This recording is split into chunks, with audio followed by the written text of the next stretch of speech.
أعوذ بالله من الشيطان الرجيم بسم الله الرحمن الرحيم والصلاة والسلام على أشرف المرسلين سيدنا محمد وعلى آله وصحبه أجمعين.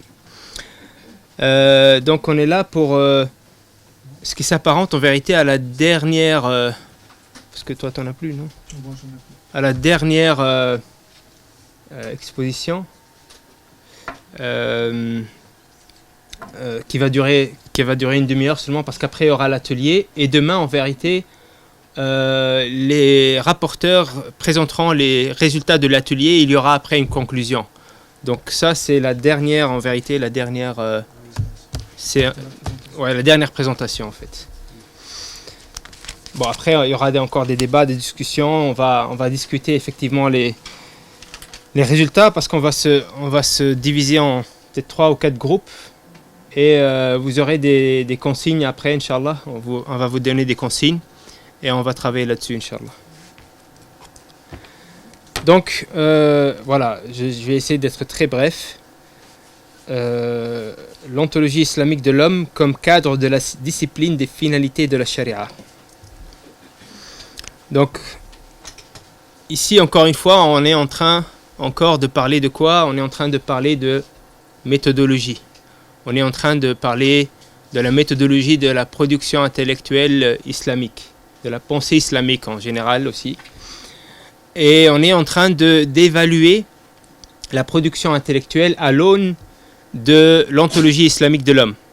On a parlé de usul al-fiqh, on a parlé de aqidah, on a parlé de plusieurs disciplines qui effectivement, à travers du prisme de l'ontologie islamique de l'homme, requiert effectivement de nous qu'on fasse un effort sur plusieurs plans, pas seulement sur la discipline elle-même, même sur notre conception de qui va faire quoi, qui fera l'ijtihad. Est-ce que c'est le savant religieux, le cheikh avec son turban sur sa chaise, ou est-ce que tout un chacun a une part de responsabilité?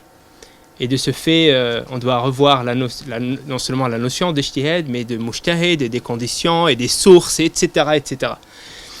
Maintenant, on va s'attarder un tout petit peu sur une autre discipline qui rejoint effectivement usul al-fiqh et rejoint cette démarche intellectuelle pour être fidèle à la volonté divine. Une autre discipline qui est la discipline des finalités de la charia. La finalité, pour savoir c'est quoi les finalités de la charia, il faut effectivement définir c'est quoi la charia et c'est quoi maqasid de charia. On va pas trop, parce que j'avais pas mal de choses à dire sur ces choses-là, mais puisqu'il y a l'atelier, on va pas trop s'attarder dessus. Mais juste voilà, charia, pour vous dire charia c'est quoi selon son sens étymologique, son sens linguistique, c'est le chemin qui mène vers la source. Et Raghb al-Asfahani, il dit qu'ici le sens coranique ne s'éloigne pas beaucoup du sens linguistique, parce que la charia effectivement, en tant que la religion musulmane, c'est quelque chose aussi. C'est un chemin qui mène vers la source, parce que la charia en tant que révélation, elle mène l'humain vers 2 choses. Premièrement, donc ici on fait comment dire, on prend de cette métaphore là, parce que la source, au final, ce chemin qui mène vers la source, il mène à quoi? Il mène à une essence qui est purificatrice. Donc il y a la première dimension, c'est la purification. Car la charia est quelque chose qui purifie, pas physiquement, mais spirituellement.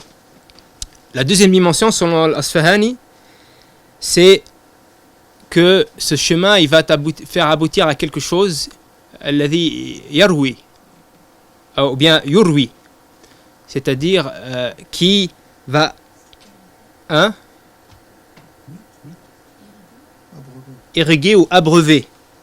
Donc, c'est-à-dire qui va assouvir notre soif. Et donc, effectivement, la charia te ramène à quelque chose qui va répondre à ta soif, dans le sens, à tes besoins, à tes aspirations humaines.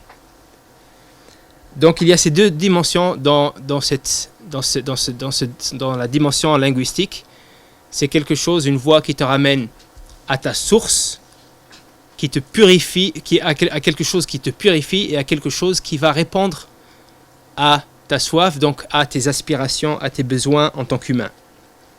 Et donc dans le Coran, effectivement, on trouve le verset qui dit ثُمَّ جَعَلْنَاكَ عَلَى شَرِيعَةٍ مِنَ الْأَمْرِ. Puis on t'a mis sur une sharia vers la voie. Vers une voie, une sharia qui ramène vers l'ordre, et comme dit l'Azz ibn Abd Salam, l'ordre ici c'est la religion. Donc une voie qui ramène, effectivement on l'a dit, sharia c'est nakira, c'est indéfini, et donc c'est une des voies qui ramène effectivement à la source, qui ramène au fait de s'inscrire dans cet ordre universel. Et donc la sharia englobe tous les enseignements de la religion, que ce soit les enseignements intellectuels, donc qui relèvent de la foi, les enseignements spirituels ou les enseignements qui relèvent de la pratique. Tout ça est englobé par la sharia. On sait que le mot sharia fut réduit au travers de l'histoire aux seules pratiques. C'est la pratique seulement qui fut appelée sharia. Et on disait l'islam sharia wa aqida. C'est une sharia et une aqida. Ce qui est en vérité une dichotomie qui n'existe pas, parce que l'islam c'est une sharia. Et dans la sharia il y a la aqida. Parce que la sharia englobe la aqida. Selon la définition coranique en tout cas. Parce que Dieu il a dit ja'alnaka ala shari'atin min al-amr, c'est une voie qui mène à la religion, et cette voie elle comporte aussi bien les enseignements pratiques que spirituels que intellectuels. Ça relève de cette réduction. Mais en vérité, il faut comprendre ça dans son cadre historique. Il y a plusieurs raisons. À un moment donné de l'histoire, quand les pays musulmans ont été colonisés, ils ont une des premières des choses que le colon a supprimé, c'est les châtiments corporels. Et donc on disait il faut réappliquer la charia. Donc parce que c'est cette partie-là qui était plus appliquée. Et souvent quand on entend charia aujourd'hui, on pense à quoi? Au châtiment corporel. C'est de là que ça vient. Mais bon, on ne va pas rentrer dans l'aspect historique, pourquoi ça a été réduit, etc. Parce qu'on n'a pas le temps. Donc, pour pouvoir permettre à l'humain d'accomplir sa fonction existentielle, la charia, qui est constituée de tous les principes de l'islam, vise à réaliser et à préserver un nombre d'objectifs supérieurs sans lesquels l'humain ne peut pas réaliser sa fonction sur terre et ne pourra pas retourner à sa fitra, ou en tout cas difficilement. Et ça, c'est ce qu'on appelle maqasid de sharia, les objectifs de sharia. C'est en vérité les finalités pour lesquelles la sharia ou bien l'islam a été révélé dans son entièreté, mais aussi dans ses détails spécifiques. C'est ça les finalités de la sharia. C'est les objectifs pour lesquels l'islam fut révélé dans sa globalité, mais dans ses détails aussi. Pour pouvoir effectivement, sans réaliser ces objectifs-là, l'humain ne pourra pas remplir sa fonction existentielle, ou en tout cas difficilement. Maqasid comme base de la sharia, on ne va pas s'attarder aussi dessus, parce que les maqasid, c'est quelque chose qui a toujours été là, et on le voit au travers de l'action prophétique, au travers de l'action des sahaba, de leur ijtihad, etc. C'est quelque chose. Donc quand on parle de sharia, en premier lieu, c'est quelque chose qui existait déjà et qui est là en vérité, qui est là dans les textes déjà, qui est répandu, c'est quelque chose qui est répandu dans les textes. Puis maqasid comme théorie et méthodologie de l'ijtihad, donc ce qui était dans les textes et dans l'action prophétique et dans l'ijtihad des compagnons, on l'avait déjà dit, n'a pas été entièrement théorisé. Donc, pendant très longtemps, jusqu'à Shatibi en vérité, on ne parlait pas de maqasid de sharia en tant que théorie. En tant que ça n'a pas été théorisé, ça n'a pas été codifié en fait. Donc il y avait des finalités qui étaient observées, il y a des finalités qui existent dans les textes et on les voit au travers du Coran, mais ça n'a pas été théorisé. Et donc là, les maqasid comme théorie et méthodologie de l'ijtihad est apparu très tard avec Shatibi. Parce qu'avant Shatibi, en vérité, il n'y avait pas grand-chose. Avant Shatibi, on commençait déjà à parler de maqasid avec le Juwayni et le Ghazali, etc. Mais vraiment à la marge de certaines autres questions qui relèvent de usul fiqh, de l'illa, etc. et de l'maslaha. Je ne vais pas rentrer dans les détails, mais en vérité, ce n'était pas quelque chose ce n'était pas un sujet à part entière, en fait.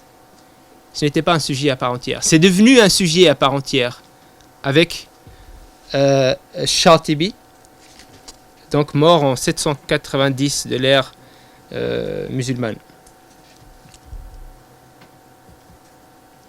Maintenant, les objectifs supérieurs de la charia.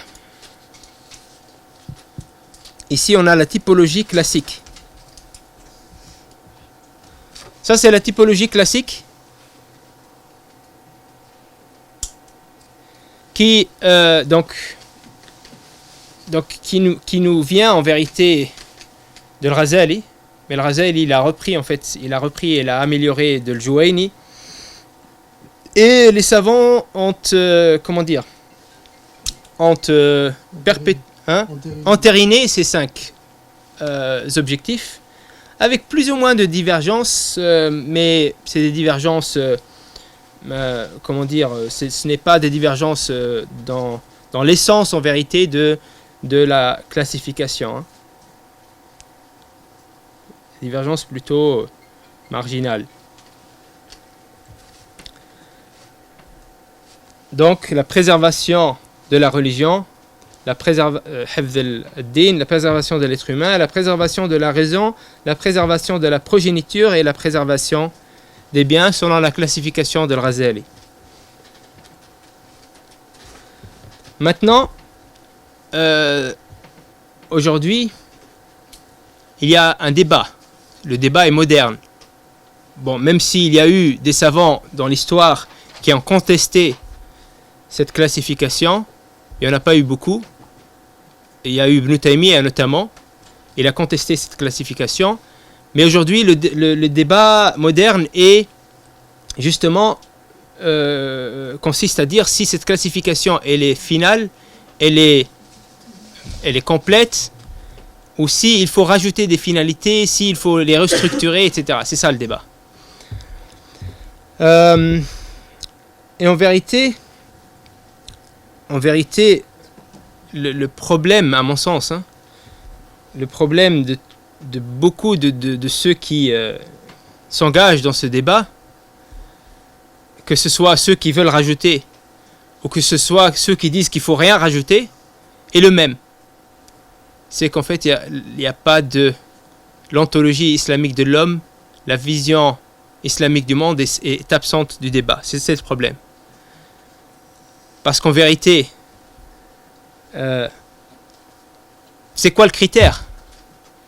Si on veut établir les finalités, c'est quoi le critère ? C'est quoi le paramètre qui va nous dire ceci est une finalité supérieure, un objectif supérieur, et ceci ne l'est pas ? Ben, ils n'ont pas de critères.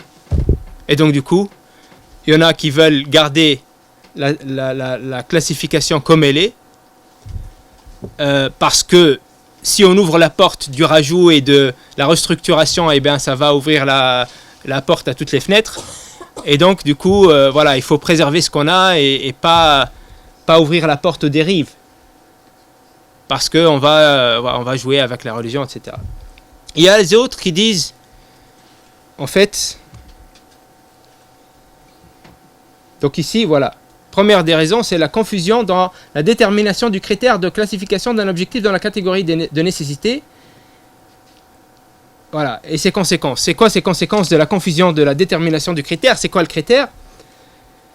Il y a plusieurs conséquences. Comme j'ai dit, une des conséquences, c'est qu'il ne faut rien rajouter. Il ne faut rien rajouter, et donc ça c'est problématique dans le sens où ces 5 finalités, comme on les voit, et d'ailleurs c'était la critique d'Ibn Taymiyyah, ça concerne seulement ce que les savants ont considéré comme étant al-masalih ad-dunyawiyya, les intérêts mondains, et ça ne relève pas des intérêts de l'au-delà. Et donc du coup, quand il parle de la préservation de la religion, c'est quoi l'exemple? Eh bien, celui qui apostasie, eh bien on le tue. Et c'est quoi la préservation de l'être humain, hifdh an-nafs? Eh bien celui qui tue quelqu'un d'autre, on le tue, etc. Donc en vérité, il s'agit d'intérêts mondains. Et il y a beaucoup de dimensions en vérité, de ce qui devrait permettre à l'être humain d'accomplir sa fonction qui est absent ici.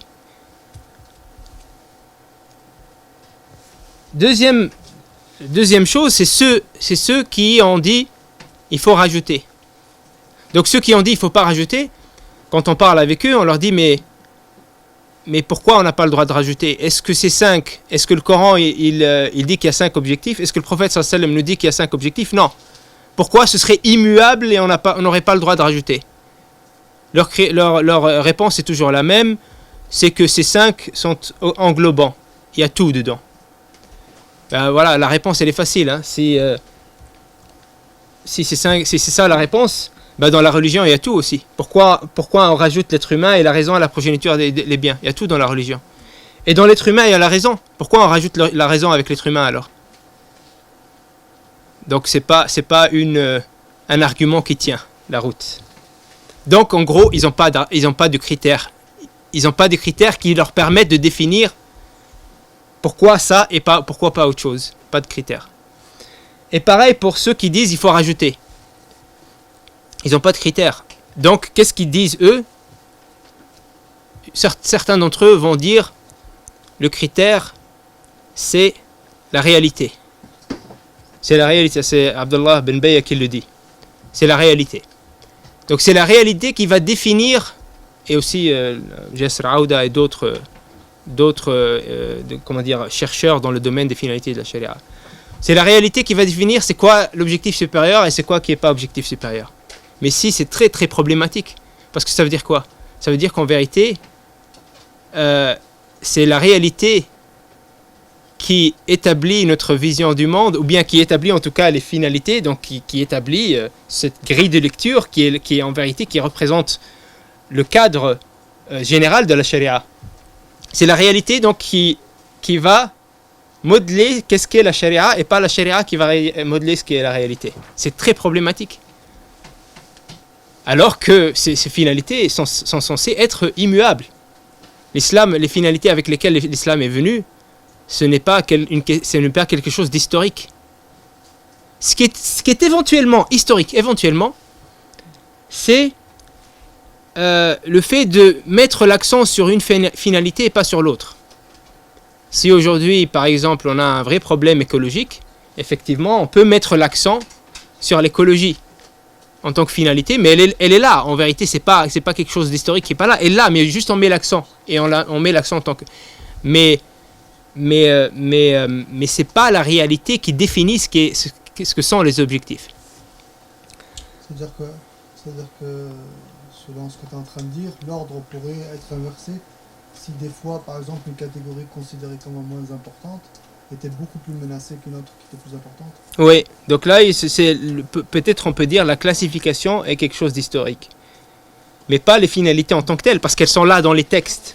L'islam est venu avec. Donc c'est quelque chose d'immuable.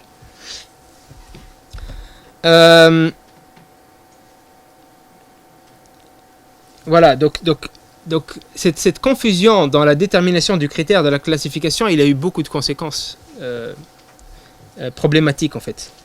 Et donc du coup, on a dans ce débat, en vérité, le problème, c'est qu'en vérité, on n'a pas défini le critère.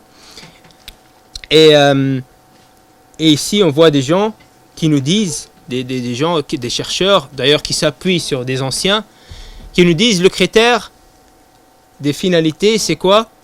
C'est l'objectif supérieur des finalités, donc l'objectif des objectifs, la finalité des finalités, maqsad al-maqasid, c'est quoi? C'est que l'humain, la yahlak al-insan, c'est que l'humain et la société humaine ne périssent pas. voyez ce que je veux dire? C'est les finalités qui sont les finalités supérieures, c'est ceux qui vont permettre que l'humain ne périsse pas en tant qu'humain et en tant que société. Mais voilà, j'ai écrit une étude là-dessus, et ma réponse était de dire, dans ce cas-là, on n'a pas besoin de charia. On n'a pas besoin de charia. On a vu des anciennes sociétés où il n'y avait pas de charia, où ils ont continué à exister. Ils n'ont pas péri. Donc, dans ce cas-là, voilà, tout simplement, on n'a pas besoin de charia pour... Donc, en gros, en vérité, la fonction existentielle de l'homme n'a pas été retenue en tant qu'objectif supérieur. Donc cette confusion est due au fait qu'aucune attention particulière n'est prêtée au lien entre les objectifs supérieurs et l'objectif ultime vers lequel convergent tous les objectifs. Par conséquent, l'échec dans la connexion des objectifs supérieurs à l'objectif ultime aboutit à une distorsion méthodologique au niveau de la conception des objectifs supérieurs.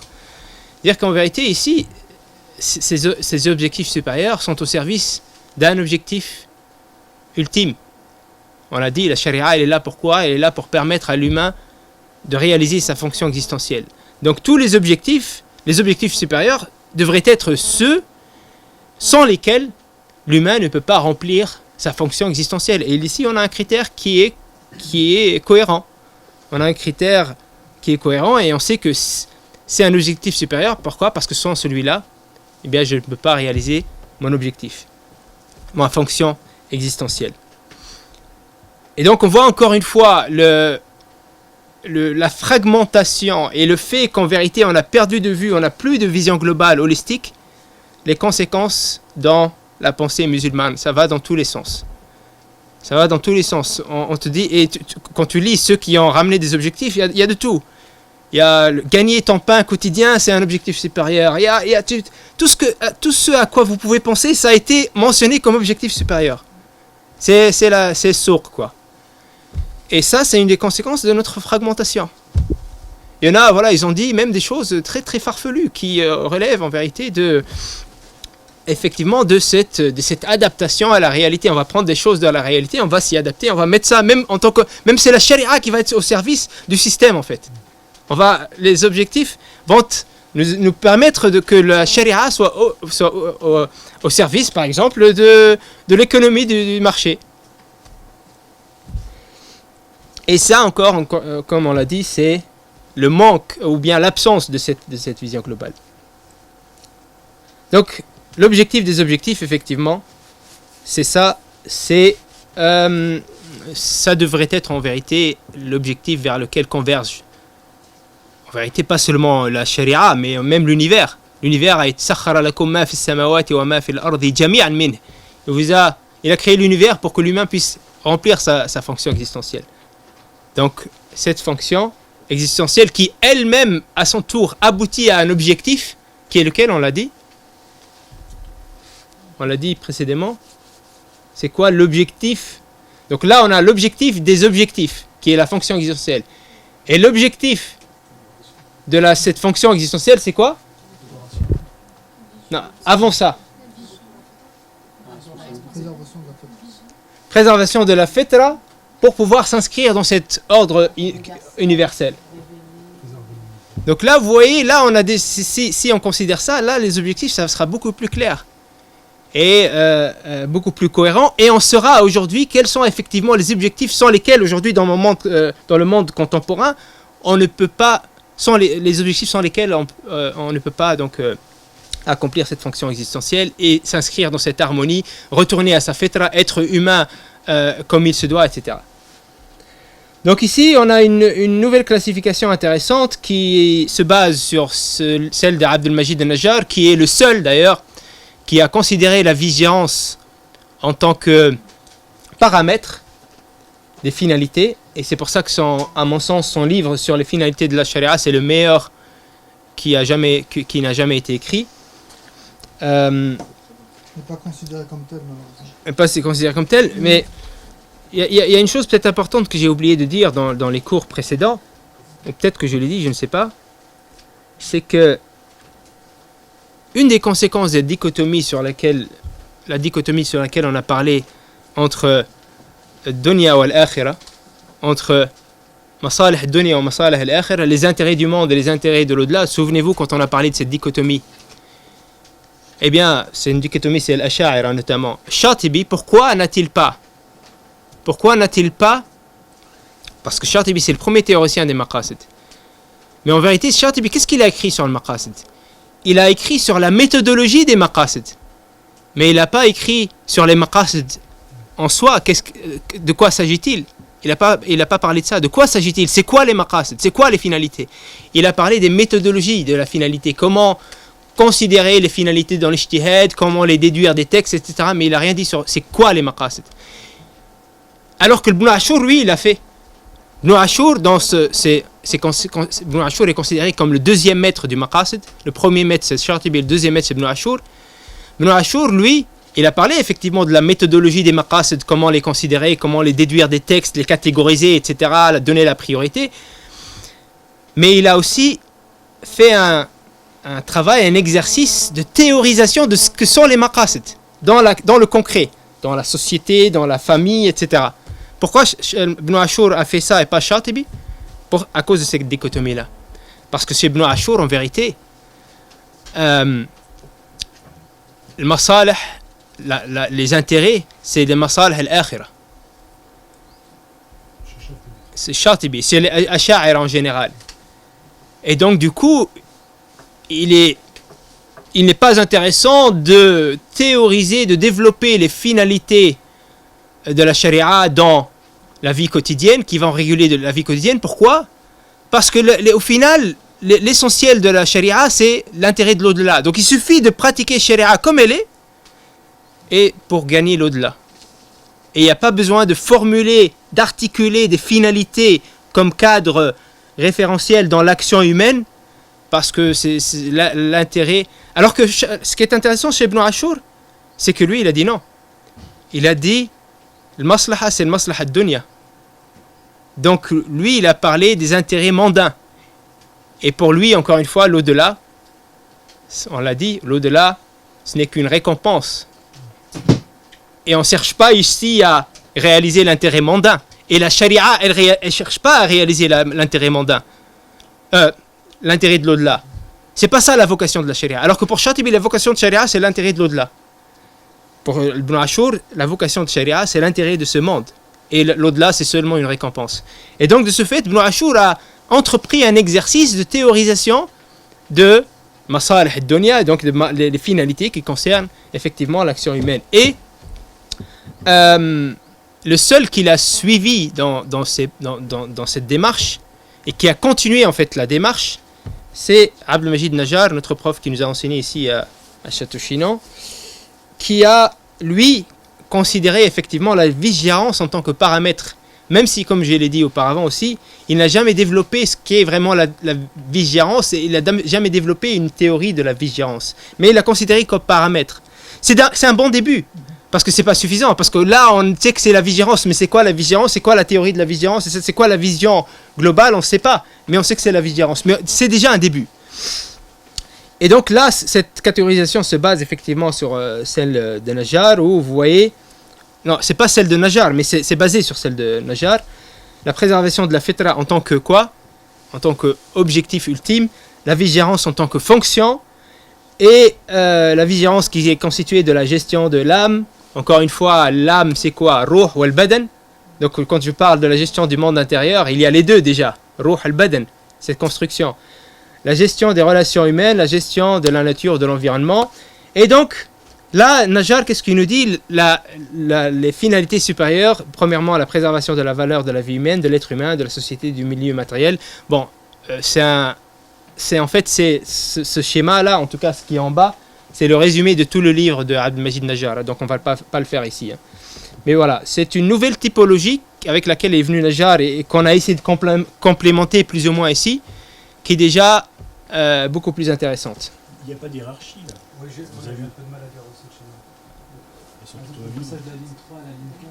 C'est des interactions. Comment? Est-ce que c'est le passage de la troisième ligne à la quatrième ligne, est-ce que il y a des connexions ou c'est de la société au milieu matériel?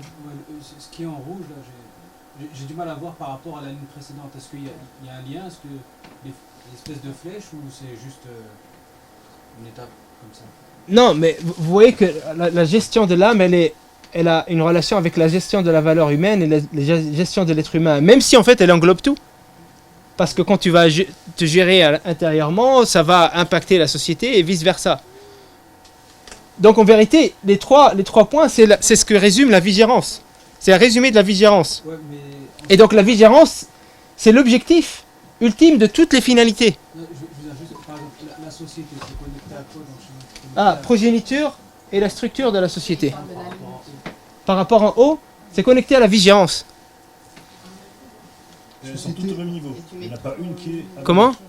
La précédente... Mais la société sera plus en relation avec la gestion de la relation humaine qu'avec la gestion de la nature. Mais même s'ils sont tous connectés. Vous voyez ce que je veux dire ? Parce que oui, dans la classification de Razali, il y a une hiérarchie. De Najjar, tu veux dire ? Non, Razali, la classique, oui.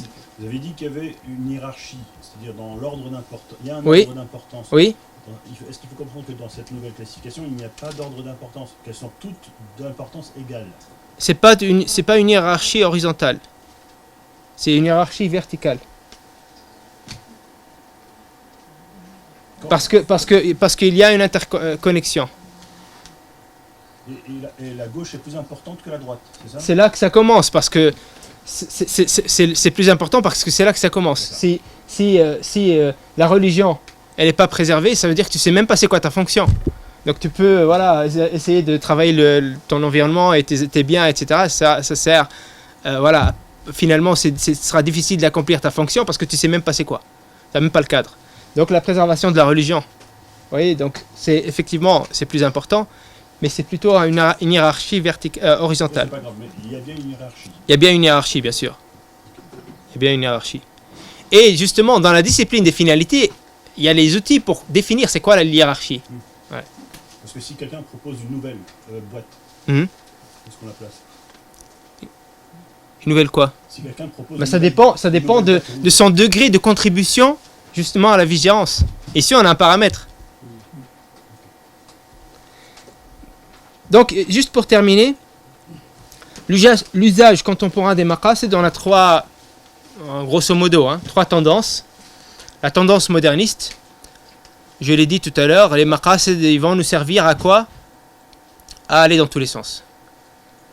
C'est-à-dire que la finalité de l'islam, c'est la liberté, ou bien la finalité de l'islam, c'est... je vais essayer de trouver un exemple. Oui, voilà, donc il faut, pour comprendre l'interdiction de l'intérêt, il faut comprendre les finalités de l'islam. L'intérêt a été interdit, riba, dans des circonstances précises, et la finalité, c'était la justice sociale, c'était le partage équitable, etc. Aujourd'hui, riba, sa finalité, elle est noble. Donc il faut retenir la finalité, il ne faut pas retenir la lettre du texte. Et donc ici, on va utiliser la finalité pour relire les textes en disant que ce qu'il faut retenir, c'est l'esprit, la finalité, et pas les détails. Tous ces choses-là, c'est des moyens qui étaient là pour réaliser une finalité. Aujourd'hui, on laisse le moyen, on prend la finalité. Donc voilà, ou même l'alcool, c'était interdit parce que voilà, à l'époque, c'était pas régulé comme aujourd'hui. Il y avait des, etc. Donc tout le monde portait une épée, donc ça pouvait dégénérer vite fait, etc. Donc voilà, ça va être utilisé pour aller dans tous les sens, pour justifier, pour s'inscrire dans la modernité, dans l'ère du temps, etc. La tendance fiqhi, c'est celle qui va prendre les finalités, en vérité, juste pour conforter, en vérité, le fiqh classique. Pour dire que voilà, et c'est une tendance, en vérité, apologétique. L'islam a des grandes finalités qu'il vise à réaliser, il vise à la justice, etc., je ne sais pas quoi.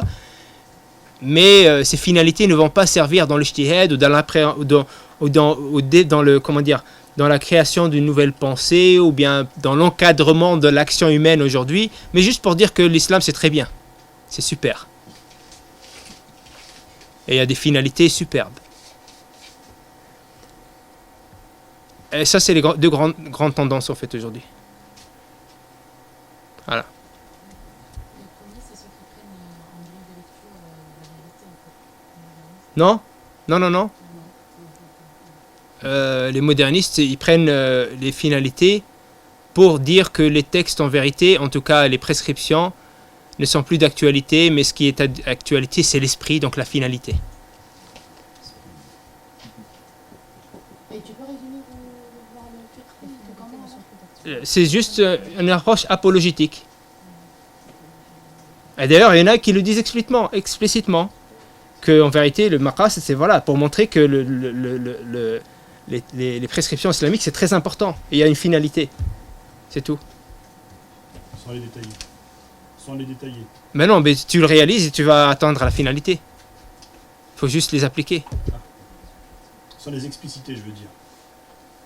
Sans expliciter. Si, ils vont te dire peut-être, voilà, la finalité, c'est la justice ou la préservation de l'être et de la religion et de bien et de la, etc. Ils vont te dire. Sans s'y référer méthodologiquement. Quoi. Sans que ça serve voilà, à être un cadre méthodologique, etc. Et concernant ceux qui parlent beaucoup de taf'il maqasid, d'activation des maqasid, je sais que dernièrement, dans les 10 dernières années, on a beaucoup parlé de ça. Ouais, mais ça reste dans le cadre du fiqh classique en fait.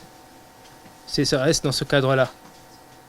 Et la preuve, comme j'ai dit, il n'y a pas de modèle de maqasid. En fait, c'est quoi les maqasid? C'est quoi? Est-ce que on essaye de théoriser en fait un système maqasidi en vérité qui va encadrer, qui va réguler l'action humaine? On n'essaye pas de faire ça. Et parce qu'en vérité, les maqasid, voilà, dans le meilleur des cas, la tendance fiqhi va l'utiliser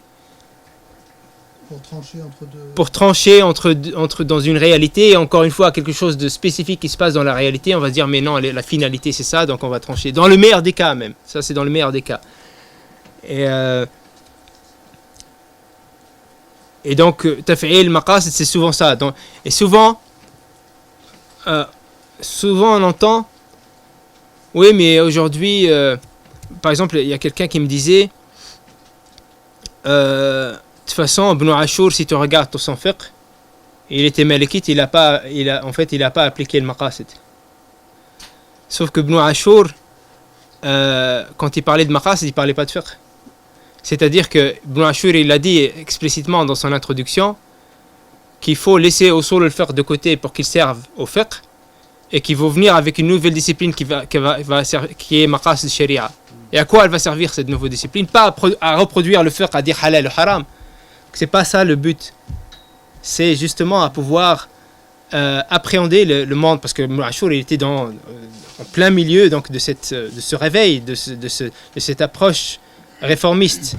Donc à appréhender ce nouveau monde dans lequel on se trouve à travers d'un prisme beaucoup plus large que celui du fiqh. Normalement, si on évolue sur cette question, ça voudrait dire que dans tous les domaines des sciences, on devrait éclaircir la question de la fitra, des maqasid, etc. Donc c'est là où je viens au besoin des maqasid en tant que théorie de l'éthique. C'est-à-dire que là, on n'a pas besoin de maqasid pour dire halal et haram, de manière fiqhi, donc mais on a besoin de maqasid en tant que théorie de l'éthique, c'est-à-dire que chacun dans son domaine, il devrait avoir un cadre maqasidi. Si je suis psychologue, j'ai ce cadre-là, des finalités, qui va me permettre dans ma discipline d'être le plus fidèle possible à l'éthique musulmane, dans ma production d'être le plus fidèle et d'aspirer vers l'éthique musulmane. Et ça, c'est une démarche malheureusement aujourd'hui qui, en tout cas dans le tendance maqasidi, que personnellement je n'ai pas vue. Et donc encore une fois, le problème de l'absence de cette vision globale de l'ontologie islamique de l'homme, etc. Et je vous ai dit qu'aujourd'hui, même les plus grands théoriciens des maqasid, même dans le fiqh, il y a très peu de place pour les finalités en fait. Sans parler donc de la pensée musulmane, etc. أقول قولي هذا وآخر دعوانا الحمد لله رب العالمين.